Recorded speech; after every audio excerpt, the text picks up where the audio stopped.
in the journey of your career throughout WWE, you definitely made some great relationships, like The Rock. How did that relationship start, and how much of a mentor has he been? My husband has an MBA, so his brain is always like moving and shaking. So we would always talk about if I could transition, what career would I want to emulate? Yeah. And of course, Dwayne "The Rock" Johnson, because he's made that transition into Hollywood absolutely amazing.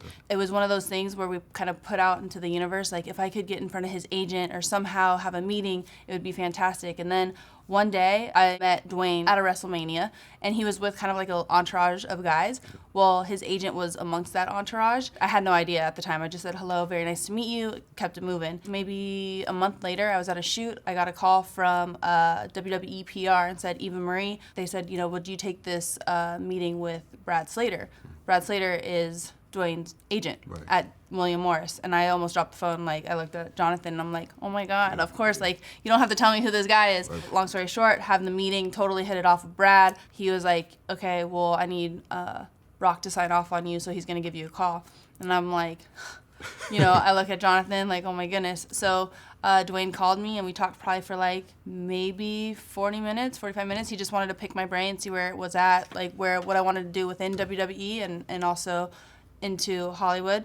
And then after that conversation, he signed off on me, and then I signed with WME, and then he became like my mentor, and it's been fantastic. The funny story though, my phone, it like cracked, so I needed to go get a new one, but I had just gotten told that he was possibly gonna call me. So then me and Jonathan are like, well, we can't go get a new phone because then I had like that transition. Yeah, like you just ride with the crack one until you hear from The Rock. That's what I did. Look, and I rode with it for a week. That's how you do it. I like He's it. a busy guy, so he didn't call me for a week. So anybody trying to say something about your crack phone, you'd be like, The Rock called me on this phone, so you can. Exactly. I'm like, you know what? I'm waiting for an important phone call. Thank you very much. I love it. Nowadays, athletes are trying to find unique ways to brand themselves and set them apart from the competition.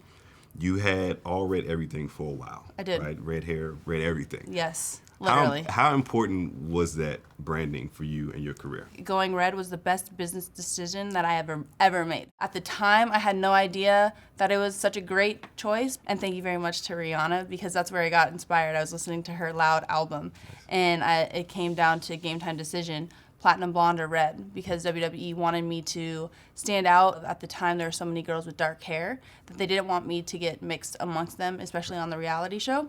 So I chose red because Rihanna was listening to that album. So it was a combination of Rihanna and WWE. Yeah, I mean, WWE pushed me, they put the pressure on, and I'd been blonde in high school, and that was not a good look, so I had to go red. And I honestly look back, and I'm so happy that I did, just because it gave me my own uniqueness. I was able to stand out, and also I was able to conform and really become Eva Marie, that character, and it gave me something to work with, as opposed, because that's what WWE is. We're performers. At the end of the day, it's entertainment.